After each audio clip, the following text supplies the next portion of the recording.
Hello, Mario here. This is another Adobe Premiere Pro project that you can try. Basically, we're going to have an animal swim in, treadmill, and swim out. And we'll also move the background to match.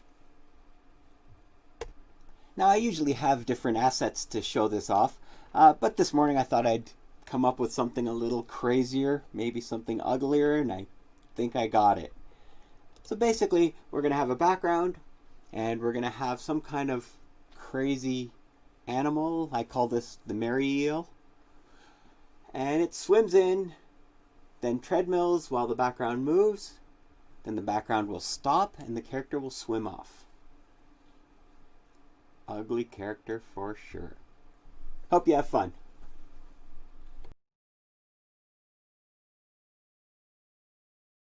So in order to get that animation to work, we're going to have to create a new sequence in Premiere, make sure the settings are correct, import the background, then we have to import the animation separately. After that, we're going to get the animation to loop. To do that, we're going to use nested sequences. After we have all those parts in place, we're going to key the layers so that all that swims in, treadmills, and swims out, and the background moves with it as well. Let's give it a try. Now, as usual, I always have a set of tips for you to follow. First one is about collecting all the assets and putting them into a folder. So whatever project I'm working on or whatever software I'm using, whether it's Blender, Maya, Harmony, Premiere, I create a folder, and any assets that I use, I put it in that folder. I also create the project in the same folder. That way I can move it around, I can back it up and know that everything I need is right there. I don't have to look for this piece and look for this piece. It's all collected into a folder. So like I said, once I create the project, I create it in the same folder, but I don't import my assets yet. Okay, I first set up the sequence in Premiere to get the right settings. Make sure my settings are correct. Now the settings for animation, since this will be an animation, are quite simple. 1920 by 1080, 24 frames per second, square pixel. And you'll see me create that. Now in that folder, I'm going to have a PNG of my background. I'm also going to have a PNG sequence of the animation. That way the files aren't too large, but we're also not losing quality of those files. So PNGs are great for this type of workflow. And lastly, we're going to have to loop our animation.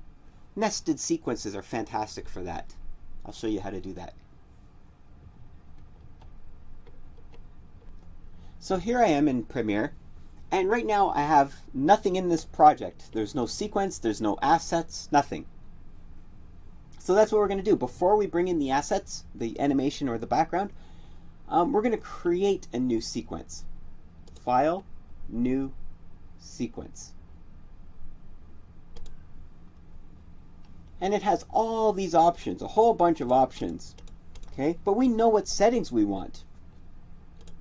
So I'm going to go under Settings, and I'm going to create a custom under Edit mode. So I'm going to lower this so you can see the list. It's quite a big list. I'm going to click the list and go to the very top, and it says Custom. So now I could put in whatever settings I want. 24 frames per second, 1920 by 1080, and here's where I was talking about a square pixel. 48 kilohertz is good for sound, and I'm going to leave the sequence, actually I'll name the sequence Sequence 1,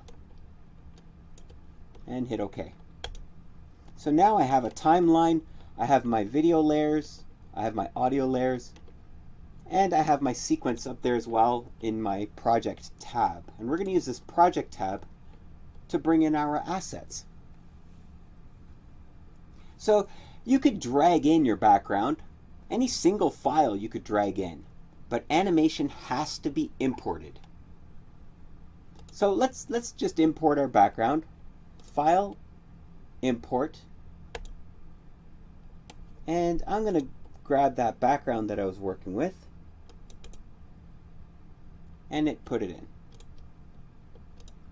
Now I'm going to import the animation. Now the animation is a set of PNGs. It's not just one PNG, it's probably a couple hundred PNGs. So I'm going to import that. File, import, browse to my animation, and you can see that there's a whole bunch here. Okay, I'm only going to select the first one, just the first frame, and then make sure that it says image sequence. Make sure that's ticked. Hit open. And even though there's a couple hundred files there, it actually comes in as one file and it plays just like a movie. Okay? Yeah, it's a real ugly character. Okay. It looks familiar. Alright, so let's go back to my project tab. So I have my background, I have my animation, and I have my sequence. Okay, so now that I have my sequence created, and I brought my assets in, so my background and my animation, I brought them in, now's a good time to check my animation to make sure it's playing at the right frame rate. By default, Premiere will set it to 2997, which is not the rate that we've animated at. So I'm going to change that. To do that, you right-click the animation, modify, interpret footage,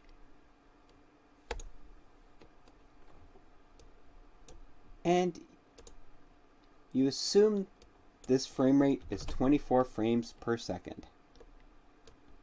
And then hit OK at the bottom. And now you can see it's 24 frames per second. Okay, now that the frame rate is correct, we can start bringing stuff down to our timeline. So I'm going to bring the background down, put it on the bottom layer, and I could zoom in and zoom out by grabbing one side of this navigation bar. I can grab the center and navigate, but I can also zoom in and out by grabbing one side. So you can see this background is playing for 5 seconds. I'll probably need a little bit more than that. So I'm going to pull it out to, let's say, 40 seconds. Okay, probably even a minute might be enough. Let's go to a minute. There you go. So you can see when I zoom out, there's my minute mark. Right? It zooms out. And I can also, like I said, grab the center and move it around too. Okay, so when I hit play, it just shows the part of the background that I'm looking at. Now this is only a window into the background. The whole background itself is actually quite large. Okay, we're only looking at a little piece of it. And I can move that around by double clicking and moving this. So I'm going to put it into a part where I'm going to start the animation. So I'll have my character swim in here. To get back to my project tab, I don't see it across the top here. So I'm going to hit these little chevrons here, these two little arrows. And there's my project tab. So now I can see my animation. There it is there. And I'm going to pull it on top of my background. Okay.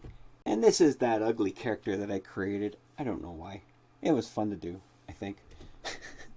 Anyway, it's only doing one cycle though. So I probably need multiple cycles. So if I pull in a couple of these, this will give me those cycles.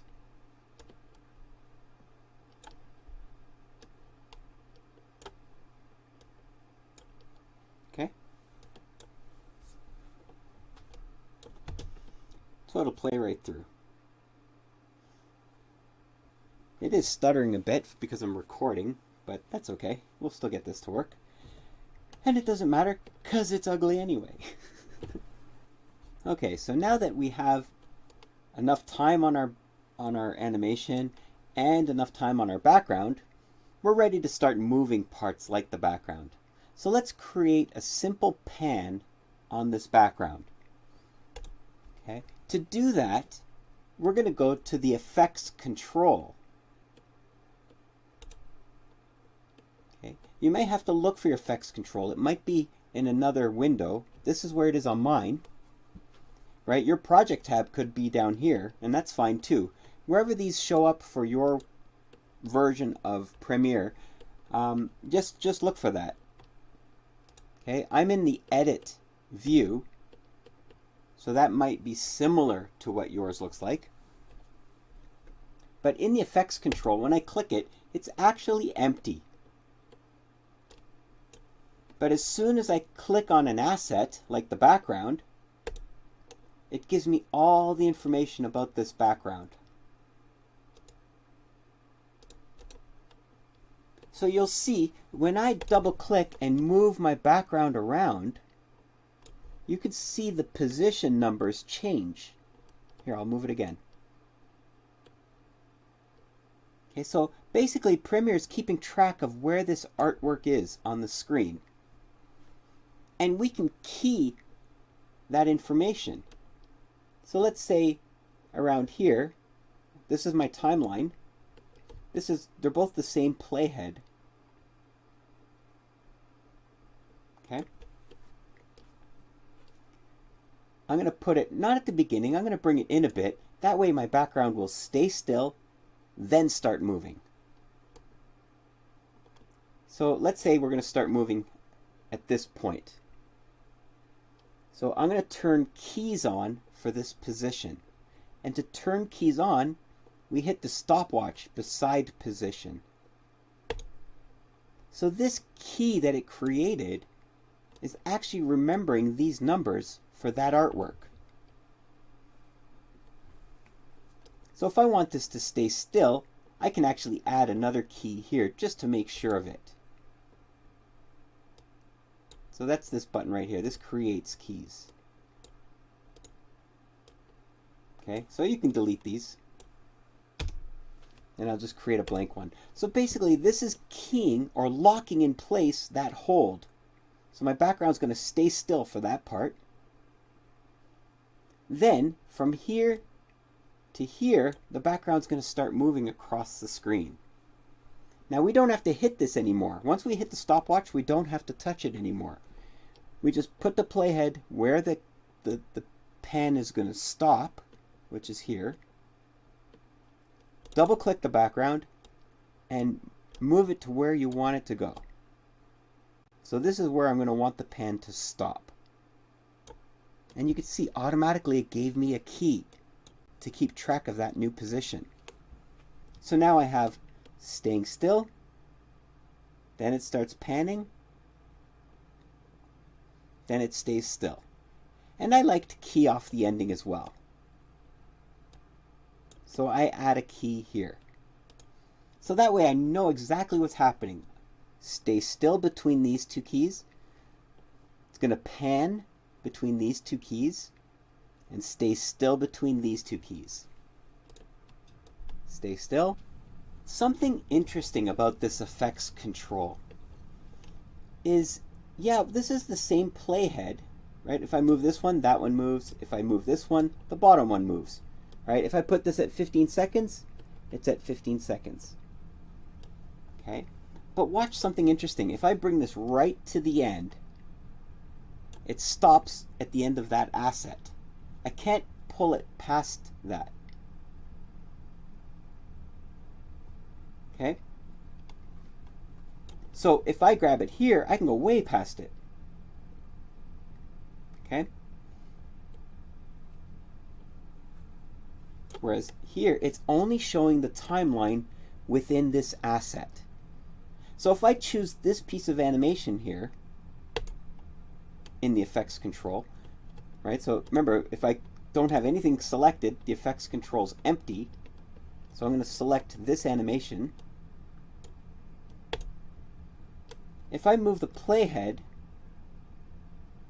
it's only within this asset, this part of the animation. So it doesn't span across all of this animation, it just spans this one. which is kind of useless. If you saw how I used this whole big background, I keyed across the entire thing. Right? I used all of it for my keys. I want to do the same with my animation, but I can't because they're separate assets. So what we want to do is create one asset out of all of these. So the way we do that is by doing nested sequences. We select them. Don't select the background. You just want to select these pieces of animation. You select the animation, right-click it, and you nest it. And you'll see, I'm going to call it nested animation. You'll see all these parts, these 6 parts, turn into one part as soon as I hit OK. See that? So now when I click on it, my playhead will go across the entire thing. Basically what this is, see how this is a sequence, sequence 1? Well, this is another sequence inside of this sequence. It's a sequence in a sequence. That's why they call it a nested sequence, because they're inside each other. See, if I double click this, you could see the 6 parts of the animation. We're inside this sequence, the nested sequence. But if I go back to my original sequence, it shows up just as one. It's perfect for us. So you can bounce between these sequences if you want. So now let's get this character to swim in, treadmill, and swim out. So he's really swimming. Go, go, go. Okay. So let's start this character off screen. So again, just like before, I'm going to click on the asset, double click on the character, pull him off screen. Not all the way. You want to keep a bit of, you want the character completely off screen, but you want to keep a bit of this rectangle so you can grab it. See how I just grabbed it there? But you want the character right off screen. And then we're going to set a key for position. So there you go. That just keyed for the nested animation. Then the character is going to swim in. So I'm going to double click again. See how I can grab it now? Pull him to the center. So that swims in. Then he's going to treadmill. And I'm going to lock it.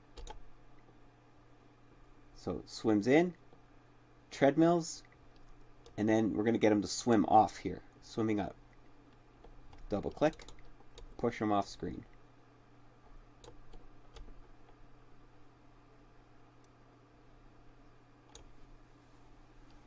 So again, swims in, treadmills, swims off screen.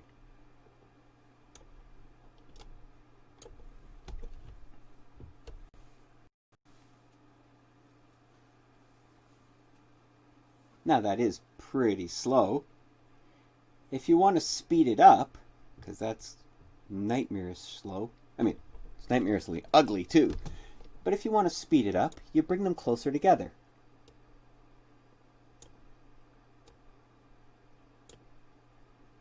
And now it'll be faster.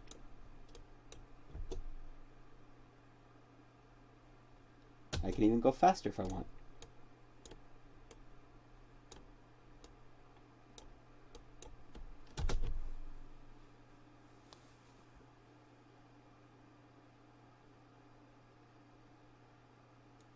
Now the background isn't moving here where it should be, and that's because the keys no longer line up. So let's get these keys to line up. Watch in here.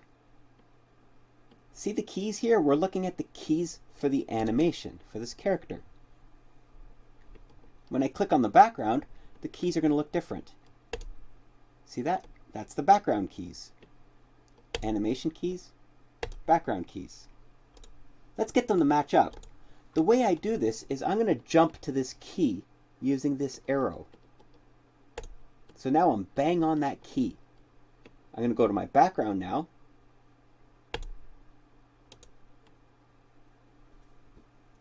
Oh, that was my background. I'm going to go on my animation first, jump to this key. So that's where the character swims in. Go to my background, and I'm going to line this key up with that timeline.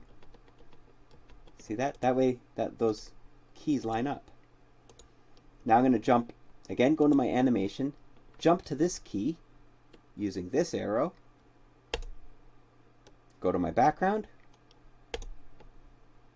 and that's where the background is moving. So I'm going to match that up. So the two pieces of artwork move at the same time. And the last part where the character swims out, again, this is my animation, yep. That's where the character swims out, go to my background, match that up. So now the two should be working in harmony. Harmony in Premiere. Oh. Bad joke. And it's stuttering because I'm recording, but I could play it again. But you'll see the background moves at the same time as the character treadmills. And then when the background stops, the character will swim off.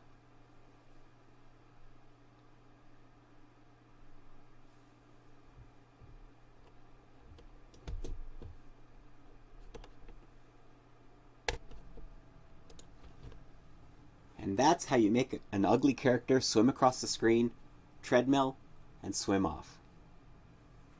As usual, I do have those tips to review. Collect your files in a folder. So that's your background, your animation. Create your Premiere project in the same folder. Inside of Premiere, before bringing in your assets, your background and your animation, create the sequence. That way, you know that the settings are correct. And since we're working with animation, the settings are quite simple. 1920 by 1080, 24 frames per second with a square pixel. All the assets that I used were PNGs, so it maintained transparencies and quality. And to get the animation to loop, we used a nested sequence. So a sequence inside another sequence. It's a lot of fun, very powerful stuff. Hope this was helpful.